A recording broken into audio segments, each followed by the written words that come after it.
ဟုတ်ကဲ့အားလုံးပဲမင်္ဂလာပါခင်ဗျာဒီတစ်ခေါက်ကတော့ကျွန်တော်ဒီ Galaxy Wi-Fi Pocket Wi-Fi ဆက်လေးတွေမှာကျွန်တော်တို့ဒီအဝိုင်းလေးနှစ်ဝိုင်းမှာကွာ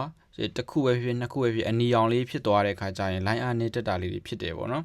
အဲကြတော့ကျွန်တော်တို့ဘယ်လိုလေးဖြည့်ရှင်းရမလဲဆိုရင်ကျွန်တော် reset လေးရှာပြပါမယ်ပေါ့ဒီ set လေး30တဲ့ဝင်လိုက်ပါပြီးရင်ကျွန်တော်ဒီ setting လေးတွေဝင်လိုက်ပါမယ်ပြီးအောက်နားလေးမှာကျွန်တော် reset တူစာလေးရှိပါတယ်ပေါ့နော်အဲ reset တူစဲကောင်လေးကိုနှိပ်လိုက်ပါပြီးရင် reset လေးချလိုက်မယ်ပေါ့နော် reset တူရှိဆိုရင်ဒီကောင်လေးကဒါ reset ကြမှာပဲဖြစ်ပါတယ်ပြီးရင်ပြန်တက်လာမယ်ပေါ့နော်ဟုတ်ကဲ့ပါဆိုတော့ကျွန်တော်တို့ဒါဆက်လေးပြန်တက်လာပြီပေါ့နော်ပြန်တက်လာဆိုလို့ရှိရင်ကိုကြိုက်တဲ့ဘာသာစကားလေးရွေးလို့ရပါတယ် new ကိုအတိုင်းထားလိုက်ရတယ်ကျွန်တော်တို့ဒီ English ပြောင်းမယ်ဆိုလဲပြောင်းလို့ရပါတယ်ပေါ့ကျွန်တော်တို့ဒါ new ကိုအတိုင်းပဲတွားလိုက်မယ်နော်ပြီးလို့ရှိရင်ဒါကျွန်တော်ရှေ့ဆက်သွားမယ်ပြီးရှေ့ဆက်သွားလိုက်မယ်ပြီးလို့ရှိရင်ဒါဒီနေရာလေးမှာကျွန်တော်တို့သတိထားမှာကဒီ setting လေးအတိုင်းပဲတွားပေးမှာပဲသူကအဆင်ပြေတယ်ပေါ့နော်မဟုတ်ဘဲနဲ့ဒီ press area ဆိုတဲ့ A+ မှုလေးကိုတုံးလိုက်မယ်ဆိုလို့ရှိရင်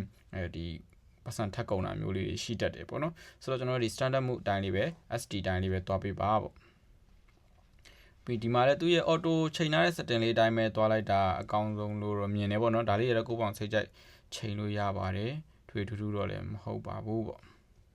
ပြီးရင်ဒီ Suzuki ရင်းနဲ့ဒါနာမည်လေးပြန်ချိန်နေဆိုချိန်လို့ရတယ်မချိန်ရင်ဆို Suzuki ရင်းနဲ့တွားလိုက်မယ်ပြီးလို့ရှိရင်ဒီ password လေးလည်းချိန်နေဆိုချိန်လို့ရတယ်မချိန်ရင်ဆို Suzuki ရင်းနဲ့တွားလိုက်ပါပြီးလို့ရှိရင်ဒီကောင်လေးကိုယ့်ဘောင်ကိုပင်လေးပတ်တန်လေးထားခြင်းဆိုလည်းရတယ်မလို့ရှိရင်ဆိုလည်းဒီတိုင်းလေးပဲထားလိုက်ပါပေါ့ပြီးရင်ဒါဒီကောင်ကကြတော့ကျွန်တော်တို့ Wi-Fi မချိတ်ပဲနဲ့ဒီကောင်ကရေးထားတာလေးက Wi-Fi မချိတ်ပဲနဲ့ဒီထားလိုက်မယ်ဆိုလို့ရှိရင်ပေါ့နော်ဒီကောင် Wi-Fi auto off သွားပါမယ်ပေါ့နော်ဆိုတော့အဲ့လိုမဖြစ်ရအောင်ကျွန်တော်တို့ကဒီကောင်လေးကို off တိုင်းလေးလုပ်လိုက်တယ်ဆိုလို့ရှိရင်ကြတော့ပို့အဆင်ပြေတယ်ဒီတိုင်းထားမယ်ဆိုရင်ဒါကျွန်တော်တို့မချိတ်ပဲနဲ့ထားလိုက်တယ်ဆိုရင်တော့ Wi-Fi လေး auto ပိတ်သွားမယ်ပေါ့ဆိုတော့ဒီကောင်လေးအတိုင်းပဲထားပြီးသွားမယ်ဆိုလဲအဆင်ပြေပါတယ်ဘာဖြစ်လို့ကွာချိတ်ပြီးသုံးနေတဲ့ရတော့ Wi-Fi ကျသွားမှာမဟုတ်ဘူးကွာမချိတ်တဲ့ခါကျရင်ပိတ်သွားမယ်ဆိုတဲ့အကြောင်းလေးပြောဆိုဘက်ထရီအစားသက်တာတယ်ပေါ့Suzuki နဲ့တွားလိုက်ပါပြီးလို့ရှိရင်ဒီကောင်လေးကလည်းဒါဘက်ထရီအသွင်းလို့ရှိရင်ဒါအပြည့်အထိသွင်းမှာလားဒါမှမဟုတ်85အထိပဲထားမှာလားဆိုတာလေးကိုယ့်ဘာဘက်ထရီတက်တန်းကြကြခိုင်းနေဆို online လိုက်လို့ရပါတယ်